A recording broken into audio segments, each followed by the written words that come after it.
Hotep, everybody. This is Michael Imhotep, founder of the African History Network and host of the African History Network show. I was on Roland Martin Unfiltered as a panelist on Friday, September 22nd, 2023. And we discussed the possible upcoming government shutdown, the culpability of the feckless Republicans and Kevin McCarthy. Here's that discussion. Right there, Michael, one of their own, like, yeah, we the ones who act stupid. Absolutely. Karl Rove, I rarely agree with Karl Rove, but this is the time that I agree with him. And this is something I warned people about during the 2020 presidential election and then the 2022, especially the 2022 midterm election, because during the first 2 years of the Trump administration, there were 3 government shutdowns in the first 2 years. And that last one, December 2018 going into January 2019, that one lasted 35 days. That one was devastating. So we continue to see craziness happen in the United States Congress. Right now, Republicans are truly losing their minds first over the Senate changing the dress code because of Pennsylvania Senator John Fetterman. Okay, gotcha. Now you got the madness in the House where Republicans have literally left D.C. for the weekend, even though we've got a shutdown that is looming. These folks cannot get their act together. They literally are stuck on stupid. So you got Kevin McCarthy, that feckless Speaker of the House, who is being held hostage by his nutcase Freedom Caucus. When you've got Matt Gaetz and Marjorie Taylor Greene doing more talking than anybody else in Congress, you know you have truly lost your mind. The question is, when they come back, what are Democrats going to do? Republicans are demanding massive cuts to the federal government. But aren't the same people who voted for massive tax increases under Donald Trump, which of course added $8 trillion to the debt, representing 25% of existing debt? So what are they going to do? What should our reaction be? Are we going to remain silent and then watch the right lose their minds and then try to force President Joe Biden to accept their cuts? And let's be real clear, these folks will shut down the government. In fact, I'm going to play a clip a little bit later when Karl Rove talked about that, and he said, because this Fox News person said, well, why do Republicans always get blamed for shutting the government down? Karl Rove said, because they do. That's literally what they do. Y'all, they shut the government down when Trump was president. These people truly are nuts. My panel, Michael Imhotep, hosts the African History Network show out of Detroit, joins us. Matt Manning, civil rights attorney out of Corpus Christi, Texas. Killer Bethea, communication strategist out of D.C. I don't understand any of these nutcases. Hold on, let me. Michael, they really are crazy. And we don't have Michael yet. All right, so we lost Michael, so they know we'll get Michael back.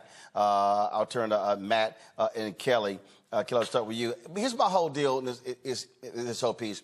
This is where Democrats should literally say, you do you. Y'all let me know when y'all go through all y'all nonsense. I'll be here waiting. They should not commit to anything until the nuts in the House move forward.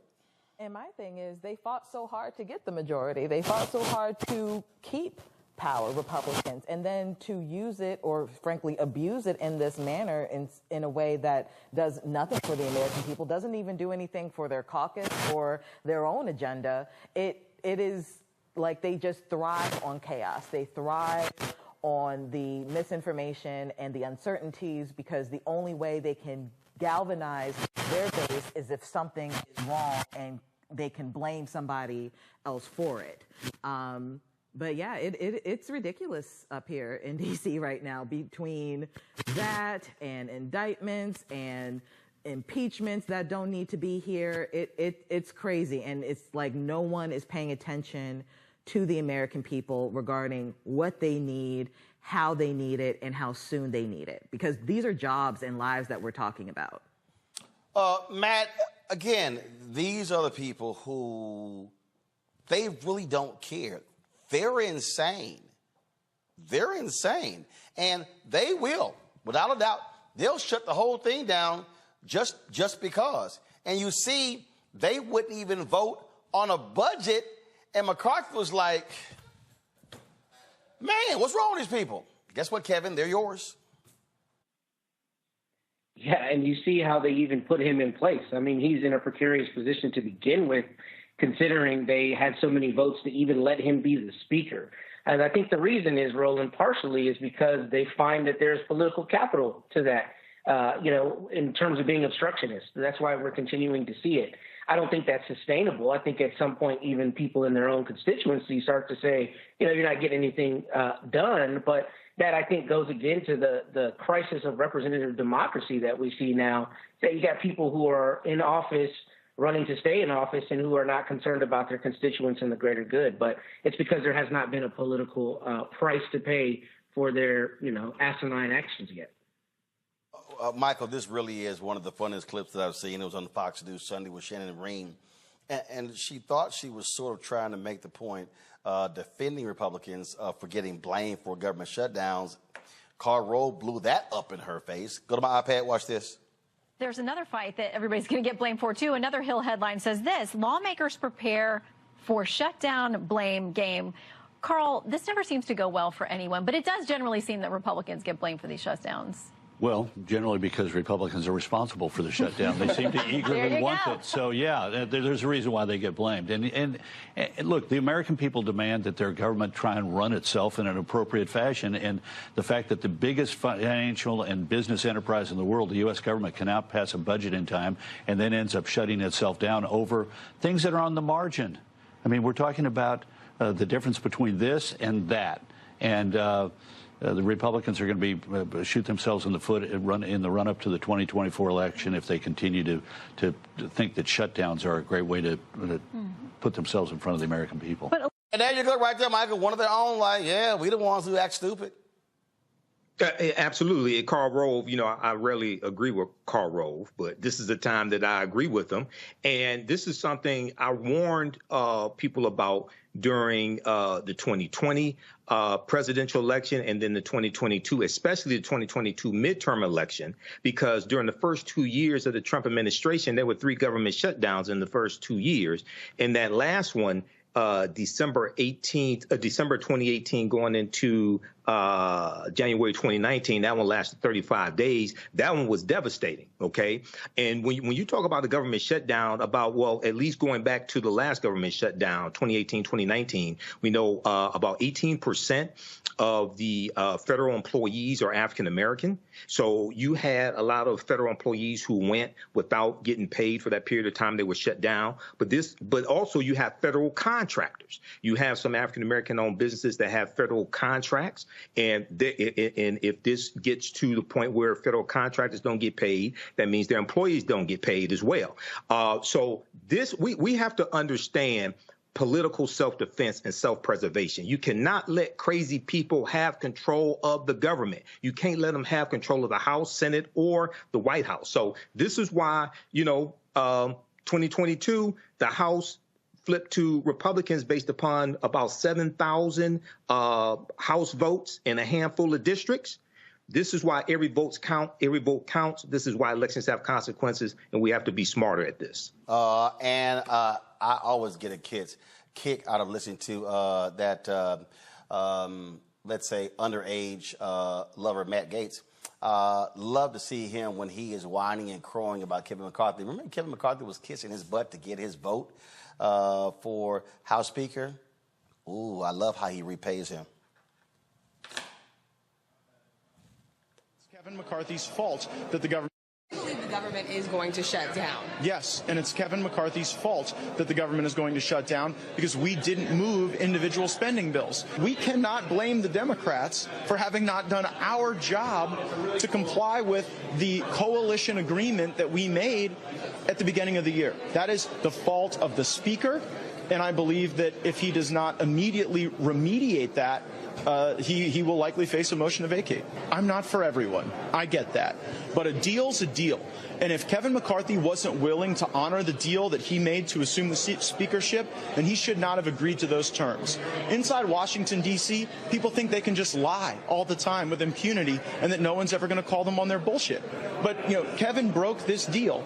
and I intend to hold him to that deal or to hold daily votes on a motion to vacate. Yeah, I'm pretty frustrated. And I had so much hope when Speaker McCarthy made this agreement that we could turn this place around during both Republican and Democrat control. But instead, all we've gotten are lies and broken promises and failure and shutdowns. And while that may be Kevin McCarthy's legacy, it will not be mine. Yes, it will. Because you're a liar, too. Gotta go to the break. Okay, so I hope you like that discussion. I wanted to talk about a few aspects of this because we had limited time on Roland Martin Unfiltered. I've dealt with this before, back when you had the government shutdown that took place in December 2018 going into January 2019. And we know in the first 2 years of the Trump administration, we know there were 3 government shutdowns in the first 2 years. So let's look at a few articles here dealing with this topic, okay? And I want to also focus in on how this will negatively impact the African-American community.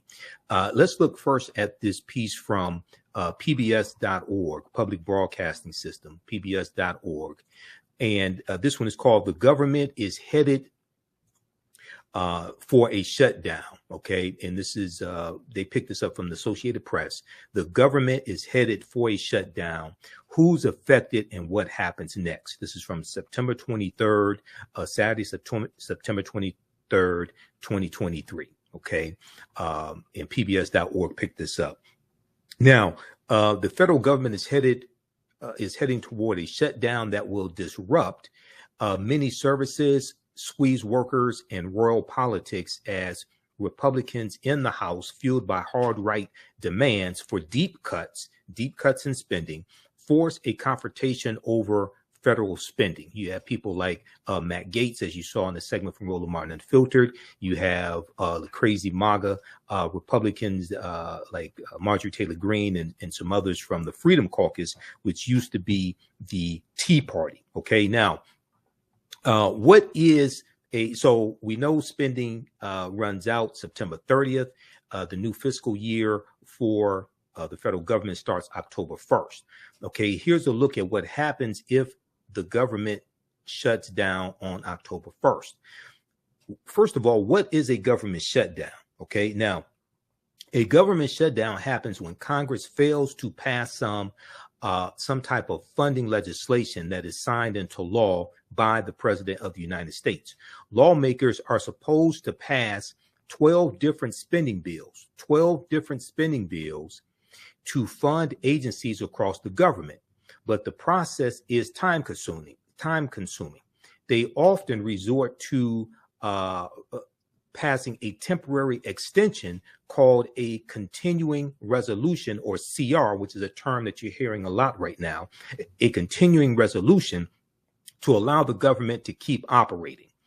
When no funding legislation is enacted, federal agencies have to stop all non-essential work. Federal agencies have to stop all non-essential work and will not send paychecks as long as the shutdown lasts. So you have furloughs and you have layoffs. Okay, so furloughs basically happen when employees are sent home and they're not going to be paid. Okay, a layoff happens when there's no work for people to do and they're sent home usually and not paid, when you have layoffs. Okay, so you're going to hear possibly about federal employees being furloughed. You're going to have other federal employees who have to show up to work, but they will not get paid until the shutdown is over, and they will receive back pay. Now, although employees deemed essential, such as air traffic controllers and law enforcement officers, still have to report to work, other federal employees are furloughed. Under a 2019 law, those same workers are slated to receive back pay once the funding impasse is resolved. Okay, and this was something that was put in place after that 35-day government shutdown ended in January. It was about January of 2019. All right. Now, some people may ask the question, and I've heard people, I've talked to people personally who ask this question. They say, well, the president and the White House submit the budget to, they come up with the White House budget. They come up with the budget to fund the government. Why does Congress get to determine whether the budget gets put into place or not? Why are Republicans able to block what President Joe Biden has said is going to be the budget? Okay, that's a very good question. The reason why is because this goes to the U.S. Constitution, which is why you hear me constantly tell people to read the U.S. Constitution. Okay, now this comes from history.house.gov, history.house.gov, which is the history section of the U.S. House of Representatives. This deals with what's known as power of the purse, power of the purse. Okay. The ability to tax and spend belongs to Congress, not the president. That comes from Article 1, Section 9, Clause 7 of the U.S. Constitution. Quote, no money shall be drawn from the Treasury, but in consequence of appropriations made by law, and a regular statement and account of the recipients of the receipts and expenditures of the receipts and expenditures of all public money shall be published from time to time. So this deals with power of the purse. The ability to tax and spend belongs to Congress, not the president, not the executive branch of the federal government, but the legislative branch of the federal government. Congress, and in particular, the House of Representatives, is invested with the power, quote unquote, the power of the purse. The ability to tax and spend public money for the national government. Massachusetts Elbridge Gary said at the Federal Constitutional Convention that the House of Representatives, quote, was more immediately the representatives of the people, and it was a maxim that the people ought to hold the purse strings, end quote. Okay, so read this. It deals with some history as well behind power of the purse. This goes directly to the U.S. Constitution. This is why I warned people during the 2022 midterm elections how dangerous it would be for Republicans to take back control of the House of Representatives. You're dealing with crazy people. You're dealing with some crazy MAGA Republicans, and they want to shut down some of them want to shut down the federal government. So I posted this on our Facebook page, Michael Imhotep, and our Facebook fan page, the African History Network. Okay, Donald Trump wants a government shutdown that will hurt millions of Americans Donald Trump wants a government shutdown that will hurt millions of Americans because he wants to stop his federal prosecution. He is too stupid to realize that that is not how the government works, and his prosecutions will continue. All right.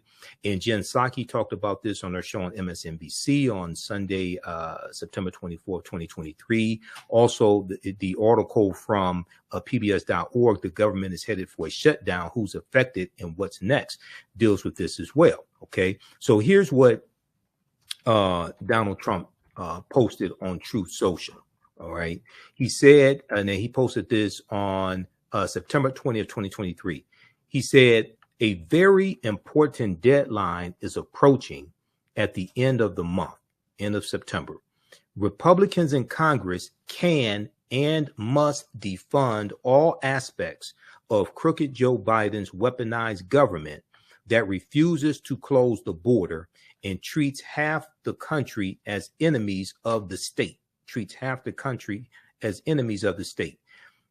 This is also the last chance to defund these political prosecutions against me and other patriots. He's talking about the domestic terrorists who attacked the U.S. Capitol January 6, 2021, who he sent there, okay, to interrupt a constitutionally mandated bicameral, that means both chambers of the legislative branch of the federal government, a bicameral ceremony where they certify the electoral college votes. Okay, he sent them there to stop that process so he could stay in power. He could stay president.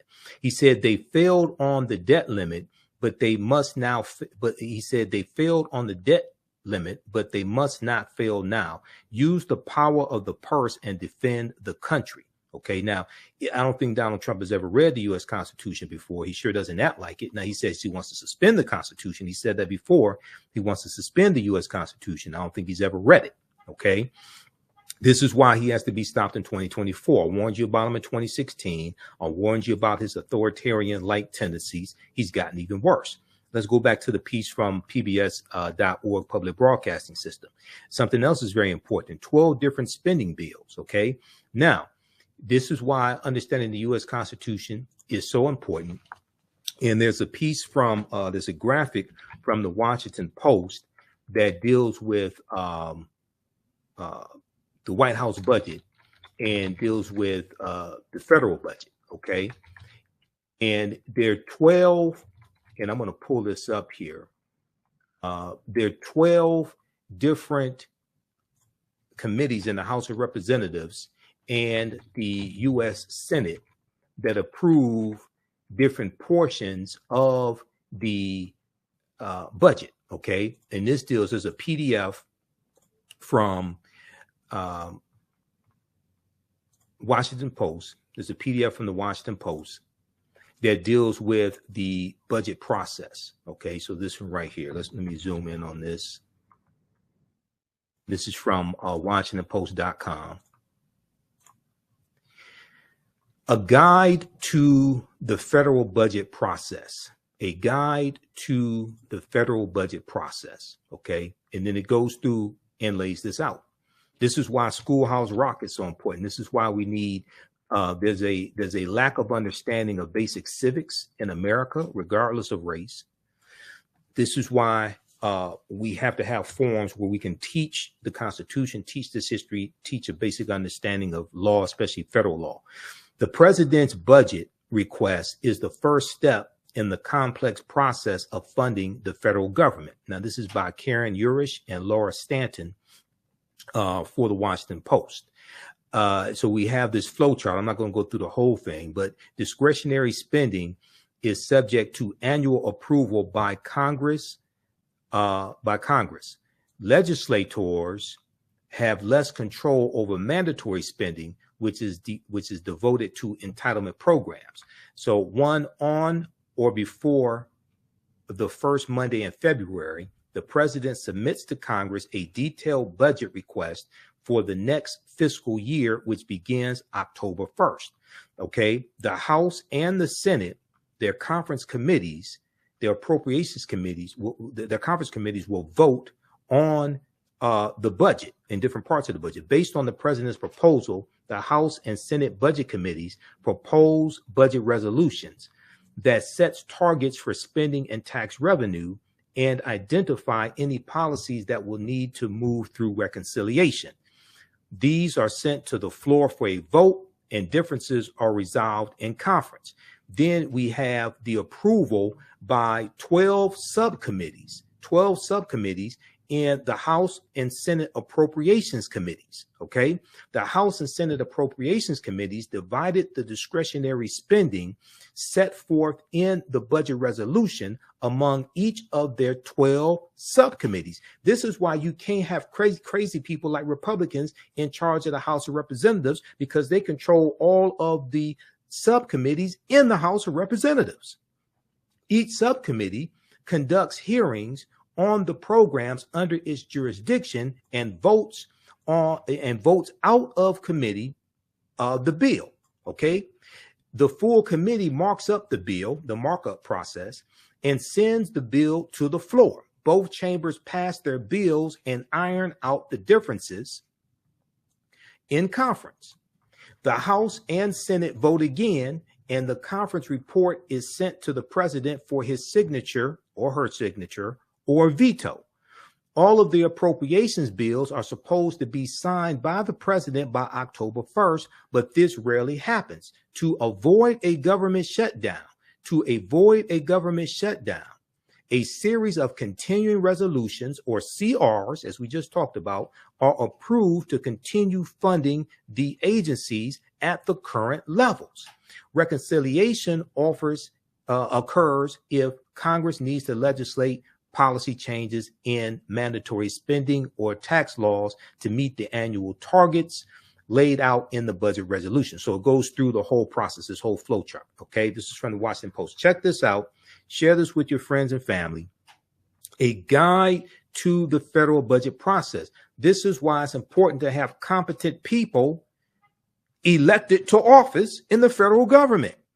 You can't have MAGA Republicans. You can't have scared Republicans like Kevin McCarthy, okay, in the federal government. And also, even though Senator Joe Manchin, people like to pick on him, even though majority of the time he votes the same way that he votes for policies that Biden pushes, there are other times when Joe Manchin is wrong, like not voting to do a carve out to the filibuster rule for the John Lewis Voting Rights Act, or even his Freedom to Vote Act, which was a Voting Rights Act bill that he put together because he said he could get 10 Republicans to vote for the bill. He didn't get a single Republican. All 50 Republicans voted against it, as well as Kirsten Sinema. Okay, she voted not to, even though she did vote for the John Lewis Voting Rights Act, she voted against changing the filibuster rule. Okay, now we know that in January of 2017, these two, along with about 28 other Democrats, signed on to a memo saying that they would not change make any changes to the filibuster now that Republicans were in charge of Congress, or in charge of the Senate, I should say. But things have changed. January 6th changed that, and Republicans are abusing the filibuster as well. Okay. All right. Now back to this discussion dealing with understanding a government shutdown. Now, when would a government what is a government shutdown? This is what we were looking at. And we talked about a continuing resolution. All right. Now, when no funding legislation is enacted, federal agencies have to stop all non-essential work and will not send paychecks as long as the shutdown lasts. Although employees deemed essential, such as air traffic controllers and law enforcement officers, still have to report to work, and other employees are furloughed. All right. Now, when would a shutdown begin and how long will it last? Government funding expires October 1st, the start of the federal fiscal year. A shutdown will effectively begin at 12:01 a.m. on October 1st if Congress is not able to pass a funding plan that the president signs into law. It is impossible to predict how long a shutdown will last. With Congress divided between a Democratic-controlled Senate and Republican-led House, and Speaker Kevin McCarthy's hard-right conservatives looking to use the shutdown as leverage for spending cuts, many are bracing for a stoppage that could last weeks. All right. Now, who does a shutdown affect? Who does a shutdown affect? Okay, millions of federal workers face delayed paychecks when the government shuts down, including many of the roughly 2 million military personnel and more than 2 million civilian workers across the nation. All right. Now, you could read the rest of this here. They talk about TSA, Transportation Security Administration. When you go through TSA security at airports, federal workers are stationed in all 50 states and have direct interaction with taxpayers, from TSA agents who operate security at airports to postal service workers. Now, with some federal offices will also have to close or face shortened hours during the shutdown. With TSA, they would still have to report to work, but their paychecks would be delayed until after the shutdown is over with. You're going to have some government workers like that. Okay, you can have others who will be sent home. Businesses closely connected to the federal government, such as federal contractors or tourist services around national parks, could see disruptions and downturns. The travel sector could lose $140 million daily in a shutdown, according to the U.S. Travel Industry Association. Now, we know that in 2018-2019, that government shutdown that lasted from December 2018 to January 2019, we know that cost the U.S. government $11 billion. We look at this article here from the New York Times. Let's look at this one here. Government shutdown cost U.S. economy $11 billion, CBO says. That's the Congressional Budget Office, which is a bipartisan organization. This is from January 28th, 2019. Alan Rappaport and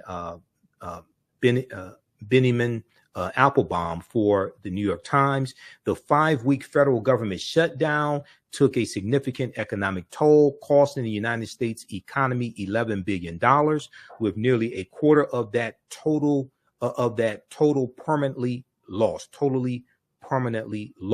the Congressional Budget Office said.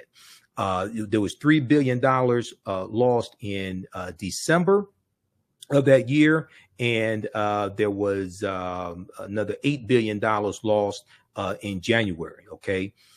All right. So read the rest of this piece here. This talks about what happened in 2019, December 2018, January 2019, from the New York Times. All right. Now, if we continue here, let's go back to the piece from PBS.org, Public Broadcasting System, originally from the Associated Press. What about court cases, the work of Congress, and presidential pay? Okay. What about court cases, the work of Congress, and presidential pay? The president and members of the Congress will continue to work and get paid. However, any members of their staff who are not deemed essential will be furloughed. Okay. So they'll be sent home, and so they'll be sent home. Now, the judiciary will be able to continue to operate for a limited time using funds derived from court filings and other fees, as well as other approved funding, Notably, funding for the 3 special counsels appointed by Attorney General Merrick Garland would not be affected by a government shutdown because they are paid through a permanent, indefinite appropriation, an area that's been exempted from shutdowns in the past. Okay. That means the 2 federal cases against Benedict Donald, the traitor-in-chief, the former president, as well as the case against Hunter Biden, the son of President Joe Biden, would not be interrupted. So Benedict Donald Trump, the traitor-in-chief, wants his MAGA Republicans to shut down the federal government because he mistakenly thinks that is going to stop his criminal prosecutions by the federal government. And the MAGA Republicans who are pushing this nonsense don't understand how the federal government works, which is why they need to be one of the many reasons why they need to be voted out of office. And 2, Donald Trump does not understand how the federal government works, which is why he should never be in federal office again, whether nominated or appointed. The only thing he should have to do with the federal government, as far as I'm concerned, is being prosecuted by the federal government. All right, now let's go back to this piece here dealing with what happens during a government shutdown. Now, has a government shutdown ever happened before? There have been 21 going back to 1977. Okay, now prior to the 1980s, lapses in government funding did not result in government operations significantly shuttering or shutting down. But then U.S. Attorney General Benjamin Civiletti, in a series of legal opinions in 1980 and 1981, argued that government agencies cannot legally operate during a funding gap.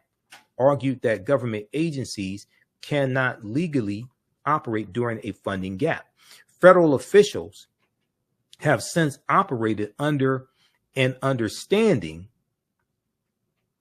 they can make exemptions for functions that are, quote unquote, essential for public safety and constitutional duties. Since 1976, there have been 22 funding gaps. Some sources say 1977, 21 funding gaps. Okay, since 1976, there have been 22 funding gaps, with 10 of them leading to workers being furloughed. But most of the significant shutdowns have taken place since Bill Clinton's presidency, when then Speaker Newt Gingrich and his conservative House majority demanded budget cuts. Okay, this is what now what's interesting is they want budget cuts when they're not in power, Republicans, when they don't have the White House. When they had the White House, because they weren't talking about all these budget cuts during the first 2 years, especially of the Trump administration. And Donald Trump ran up the national debt. He added $8 trillion to the national debt in 8 years. Donald Trump added $8 trillion. I'm saying in 4 years. Donald Trump added $8 trillion to the national debt in 4 years. Republicans largely were not talking about all these spending cuts then. But now that they're not in the White House, now they want all these spending cuts. And they consistently vote against policies that are beneficial to African Americans as well, which is why they should never be in power again.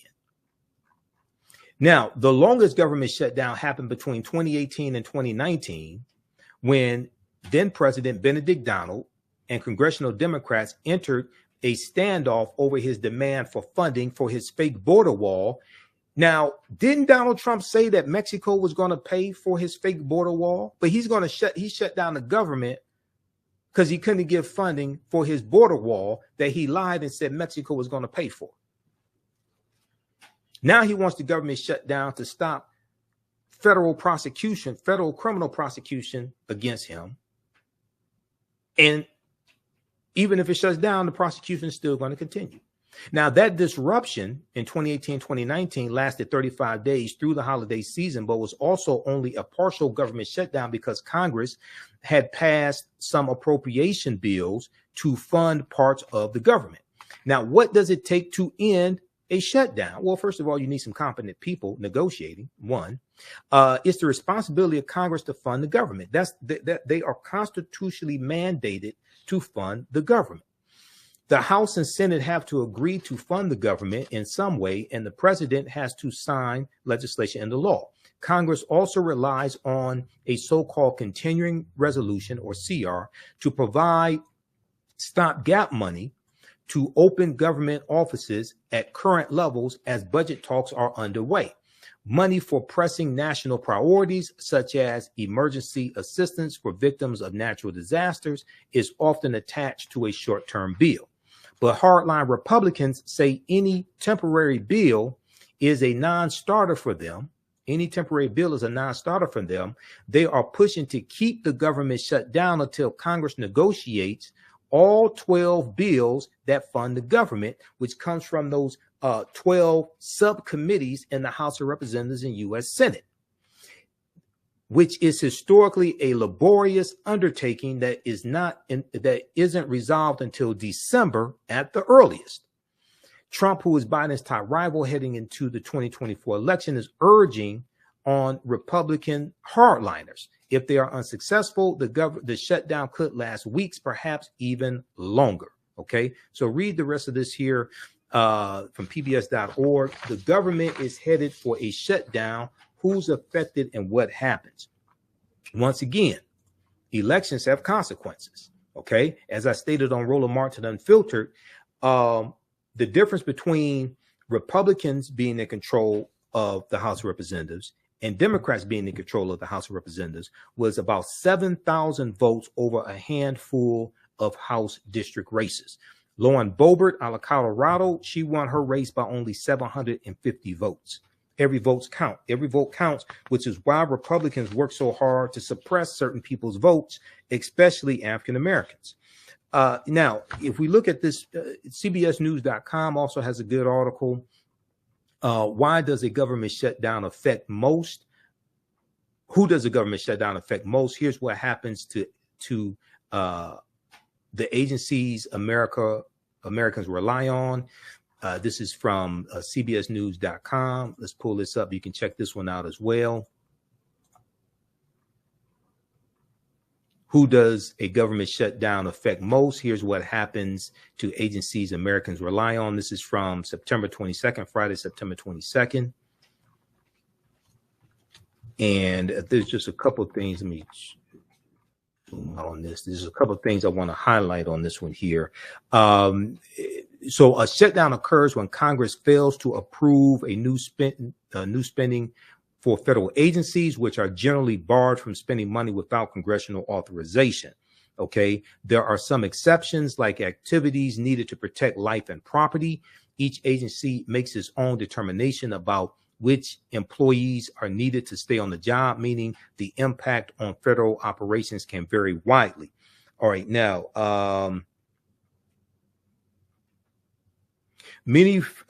since no annual spending bills have passed, a government shutdown would touch nearly every corner of the vast federal government. Okay, since no spending bills have passed, a government shutdown would touch nearly every corner of the vast federal government. Many vast federal government, excluding programs that have permanent funding. Many federal employees would be required to keep working without pay. Hundreds of thousands more would be furloughed and sent home with their paychecks delayed until there is a resolution. Okay, so some would have to continue working without pay. They'll get back pay once a budget is passed and signed into law. Like TSA agents, they would continue to work without pay. Hundreds of thousands of other federal employees would be sent home, and their paychecks are going to be delayed until there's a budget. The budget passes and is signed into law. Okay, so you can read the rest of this here. It talks about Social Security Administration. Seniors will still get their Social Security checks. Takes you through all this. And they talk about, one of the things they talk about here is food assistance. Okay, the SNAP program. That's on page 3. Let's see if we can see this here. Social Security, Postal Service food assistance. While funding for the SNAP program, Supplemental Nutrition Assistance Program, is mandatory, the actual issuance of benefits can be affected by a government shutdown, since the Department of Agriculture employees are not receiving a paycheck. Typically, in a shutdown, according to the Committee for a Responsible Federal Budget, the USDA is authorized to send out SNAP benefits for 30 days. After that, benefits can become dicey. Okay, so this deals with SNAP benefits that feed children and families. Then they talk about air travel. Travelers may feel the pain at the nation's airports as a result of a shutdown, as air traffic controllers and TSA agents, Transportation Security Administration agents, would have to work without pay, according to the White House.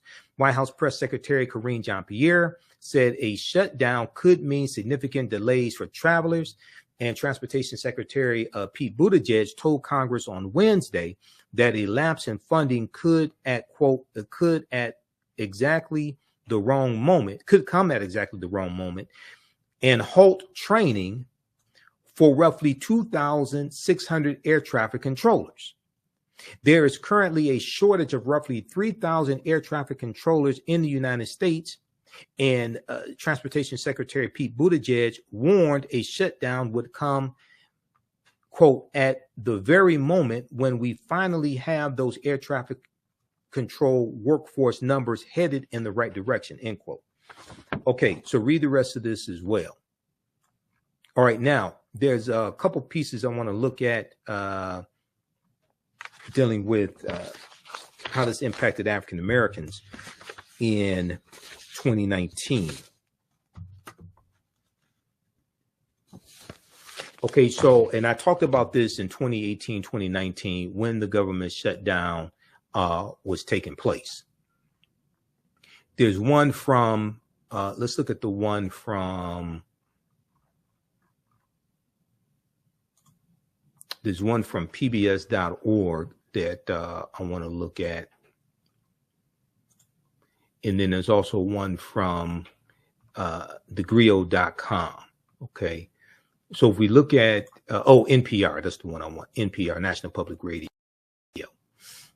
Okay, because this, the person who was interviewed here was mentioned in the article from thegrio.com. Okay, barely treading water while the shutdown disproportionately affects Black Americans. This is from National Public Radio, NPR.org. And let's flip over to this right here. Just a second.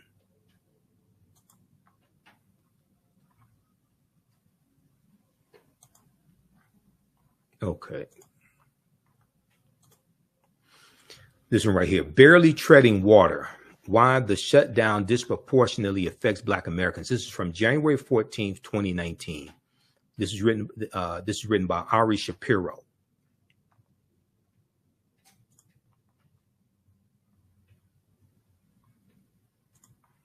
Okay, so in this piece, I'm just going to highlight this here. It says, as the government shutdown enters its fourth week, becoming the longest in United States history, federal workers around the country are struggling to make ends meet. But according to Jamal Lartey, Lartey, a reporter with The Guardian, theguardian.com, a UK publication, the shutdown is having a disproportionate effect on Black workers and their families. African Americans make up a higher percentage of federal workers than they do the non-government workforce. It's about 18%, as I said on Roland Martin Unfiltered. That's in part because for generations, government has provided good wages and job security to African Americans who faced overt discrimination in the private sector. Ari Shapiro of NPR's All Things Considered sat down with Lartey to talk about some of the ways this disparity is playing out right now. Okay, so Ari Shapiro asked, could you explain the history that led to our situation today, where African Americans make up a higher percentage of the federal workforce than they do in the private sector? James Lartey said the federal government obviously has its own untoward history of racial discrimination, from underwriting redlining and federal mortgage programming and excluding African Americans from New Deal programs.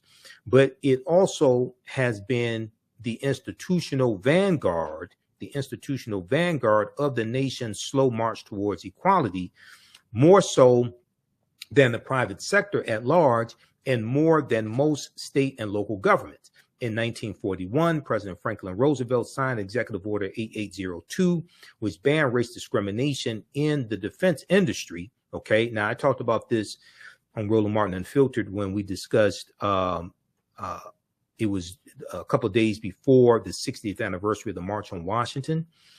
And Executive Order 8802 came about because A. Philip Randolph of the Brotherhood of Sleeping Car Porters threatened to put 100,000 African Americans on to march on Washington to embarrass President Roosevelt if he did not desegregate jobs in the Department of Defense.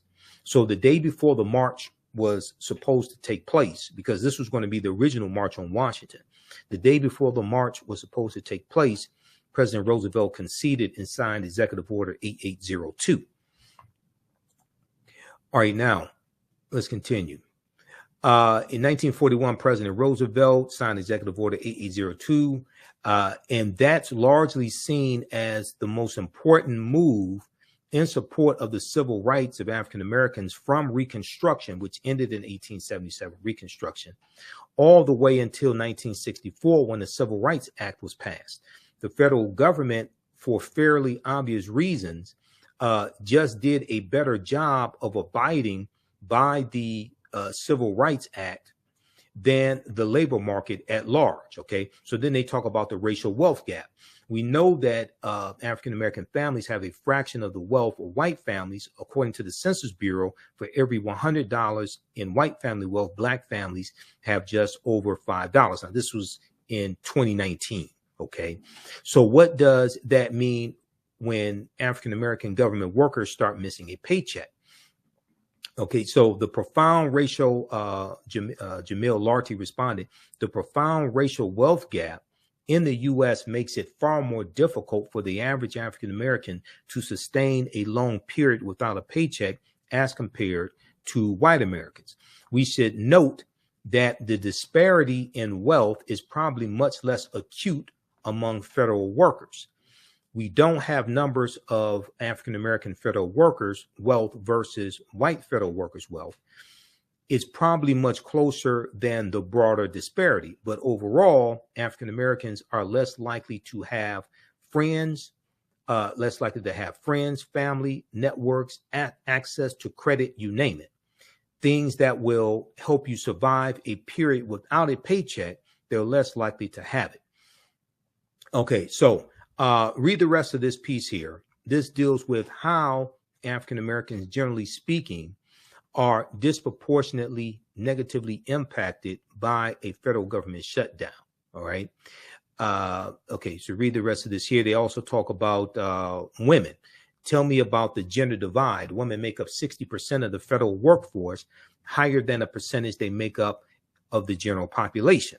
What's the significance of that gender divide on African American families?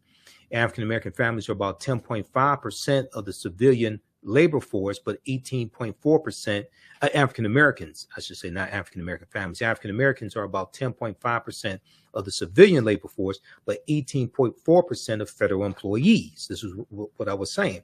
We make up about 18% of federal employees, but with 13.5% of the U.S. population. Now, according to data from the Office of Personnel Management, the share of federal workers who are African American women is roughly twice as high in the federal government as in the greater civilian workforce. This won't be new to anyone who studies race in America or is cognizant of how it works, but it's going to disproportionately affect African American women.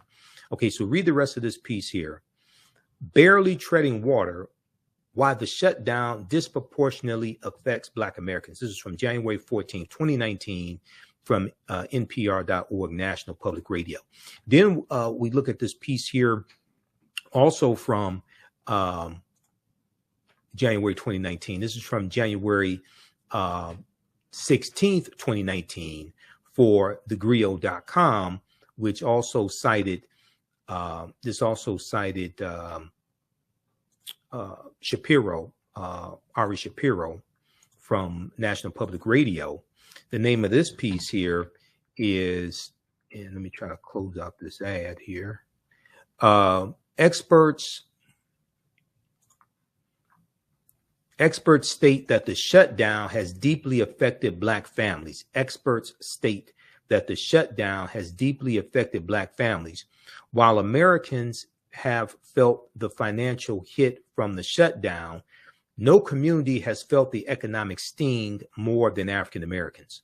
Almost a month in, the damage is not only taking place on the economy, but it is also affecting many African American federal workers and their families. Okay, so read this piece also.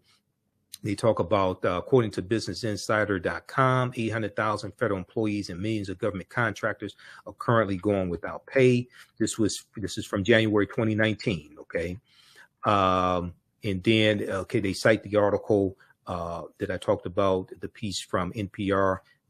Ari Shapiro spoke to Guardian reporter Jamil Larty about how the shutdown has disproportionately affected African Americans, who make up more of the federal workforce than any other population.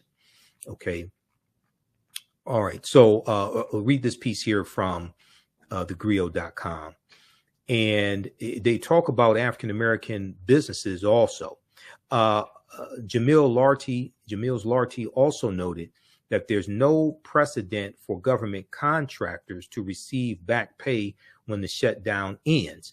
Thus, no one fully knows if they will receive income for the weeks that they were furloughed. Okay, now I know that Democrats in Congress are trying to get a bill passed to try to give back pay to federal contractors who were laid off or something of that nature. African American owned businesses, make up 11.7% of registered federal contractors. By and large, these minority companies are going to be hit harder than others.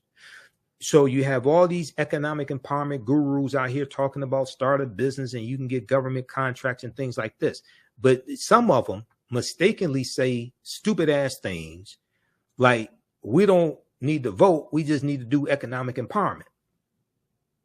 Have you heard them say stupid ass things like that? My degree is in business administration with a major in marketing from Wayne State University. Taught entrepreneurship for 7 years, managed a business consulting company for 7 years, a black-owned business consulting company. I managed African-American owned companies that had government contracts, city of Detroit, county of Wayne, state of Michigan. Okay. So I'm not talking about what I read in textbooks, even though I read the textbooks. I'm not talking about what I saw in documentaries, even though I'm in 7 documentaries. I'm talking about actually what I've done, actually putting together bids for contracts, actually winning contracts, actually doing it, not reading about it in textbooks. This is devastating for African-American owned firms that have federal government contracts. And yes, we should have federal government contracts because we pay taxes. That's taxpayer dollars. So we're going to pay taxes and all that money going to go to white-owned companies? That's stupid. TheBusinessInsider.com also notes that the shutdown is not only the financial woe that America has to worry. It's not the only financial woe that America has to worry about. Okay. The U.S. is also dealing with the negative effect of the U.S.-China trade war. Now, this is back during 2019, the U.S.-China trade war as well. Okay. So read the rest of this article. This is from thegrio.com. Experts state that the shutdown has deeply affected Black families. This is from January 16th, 2019. So once again, this all shows us how elections have consequences. All right. And, you know, I teach a whole concept called political self-defense. Everybody visit, you know, if you like this type of information, give us a thumbs up, give us a heart, give us a like on this broadcast. You can register for the online classes that I teach as well at our website, TheAfricanHistoryNetwork.com. And listen to the African History Network show also. But I teach a whole concept called political self-defense. Okay. And I study politics. That's why I'm not just a historian. Okay. But I also study politics as well. And when we deal with political self-defense, I'm going to show you a couple slides from my presentation here. It's not only about what people can do for you, but it's also understanding how to stop what people are trying to do to you. Okay. It's understanding political self-defense. Okay. So let's pull this up here.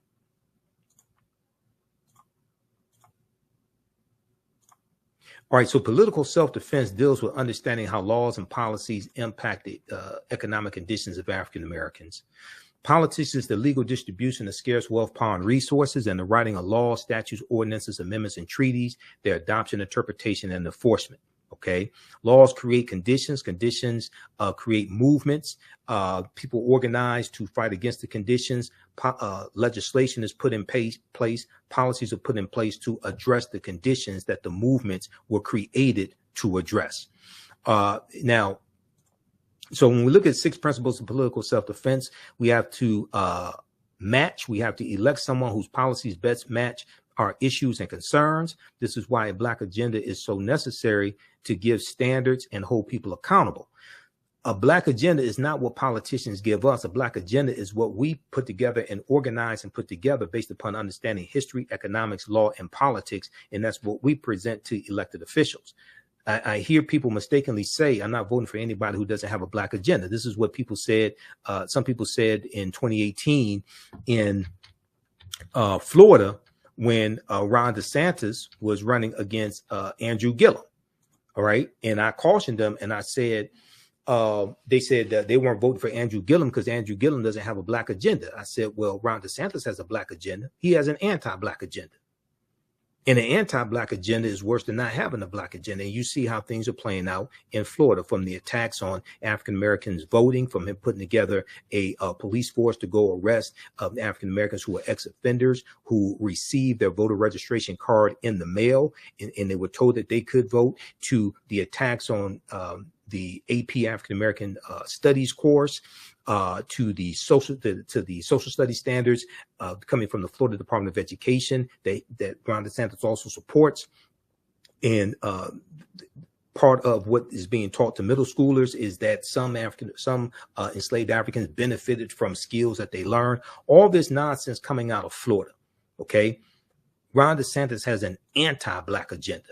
All right, so we have to elect people whose policies best match our issues and concerns. Also, we have to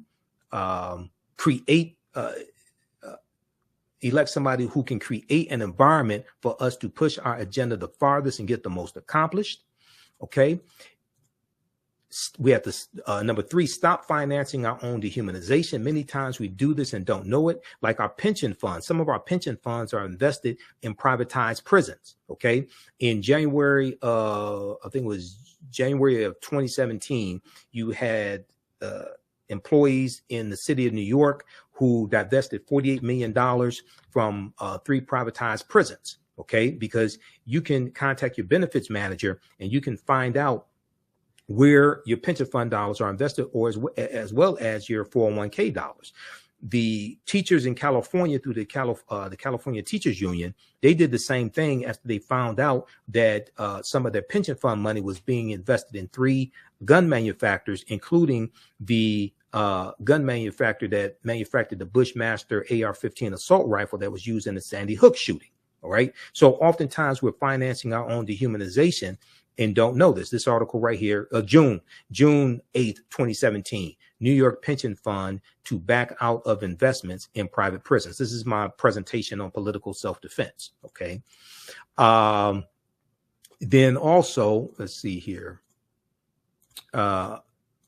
We have to, somebody who can be pushed. We have to elect someone who can be pushed in the right direction to do the right thing. They don't have to be perfect. I gave the example of, President Franklin Delano Roosevelt, Executive Order 8802, because he was pushed by A. Philip Randolph, okay, and the Brotherhood of Sleeping Car Porters, all right? Read about Executive Order 8802 at Britannica.com. This breaks this down in the role that A. Philip Randolph played, okay? Number 5, we have to use leverage. You have to leverage our economics to enforce our political agenda.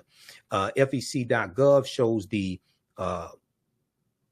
it shows all the corporations that have donated to a political organization, and it shows the names of people who donated to political organizations at the federal level, House of Representatives, U.S. Senate, things of this nature. Leverage our pension funds, 401k dollars, etc. Read this article here from HuffingtonPost.org, the O'Reilly Factor on Fox News. The Black organization helped oust Bill O'Reilly by hitting Fox where it hurts. It was colorchange.org, and about 80 organizations put pressure on advertisers of Bill O'Reilly, and they got advertisers to withdraw money from Bill O'Reilly's show, The O'Reilly Factor on Fox News, so much so that his show wasn't profitable anymore, and Roger Ailes cut ties. Now, he was dealing with sexual harassment lawsuit as well, okay? But it was the right time, but they leveraged their economics to enforce their political agenda. Read this piece from MSNBC.com, April 11, 2014. Lyndon Johnson was a civil rights hero, but also a racist. But the civil rights organizers and Dr. King and the Big Six African-American leaders, etc., they were able to put pressure on Lyndon Johnson to pass a Civil Rights Act in 1964, a Voting Rights Act in 1965. He did not want to pass a Voting Rights Act in 1965, a Fair Housing Act in 1968, etc. Executive Order 11246, September 1965, which was affirmative action. They were able to get a number of things from President Lyndon Johnson because they put pressure on him. Okay. And then lastly, we also have to elect people into office who will protect gains that have been made. To be able to protect gains that have been made, we have to assess gains that were made as well. Okay, so this is understanding political self-defense. Political self-defense. All right, visit our website, TheAfricanHistoryNetwork.com. Register for the online classes that I teach. We teach them on Saturdays and Sundays. Ancient Kemet, the Moors, and the Ma'afa, understanding the transatlantic slave trade, what they didn't teach you in school. And it is a 12-week online history class that I teach. We deal with thousands of years of history and what leads up to the transatlantic slave trade taking place. You can register for that now at a discount. That's on sale $60, regularly $130. Even after the course is over with, you can still go back and watch it as much as you want to. It doesn't expire. Then Sundays, usually 2 p.m. Eastern Standard Time, Black resistance movements from the Haitian Revolution, U.S. Civil War, Civil Rights Movement, and Black Power Movement, 1800 to 1968. Okay, you can support us through PayPal, Cash App, $ the AHN Show through Cash App, through PayPal, paypal.me/the AHN Show. Okay, and this is all at our website, TheAfricanHistoryNetwork.com. If you want me to speak for your group or organization, you can contact me right through the website. Click right here at the top of the page, contact the African History Network. You can email me right there, or email me at ahnshow@TheAfricanHistoryNetwork.com. Remember, right now is correct wrong behaviors, not over till we win. Wakanda forever. We'll talk to you next time. Peace. Child struggling with reading, writing, learning loss, and a culturally irrelevant curriculum? Do you want your child to be outstanding at reading and writing and also take pride in their culture? Then you want Reading Revolution Online. Reading Revolution Online is a web-based reading support program. We serve scholars in grades K through 8, and through our innovative approach, we help them build reading confidence and cultural identity development, equipping them for success in school and life. They learn about Black heroes and sheroes through captioned videos, reading selections, and other activities. Reading Revolution Online is an experience for the whole family. Do it for the culture. Go to readingrevolution.org and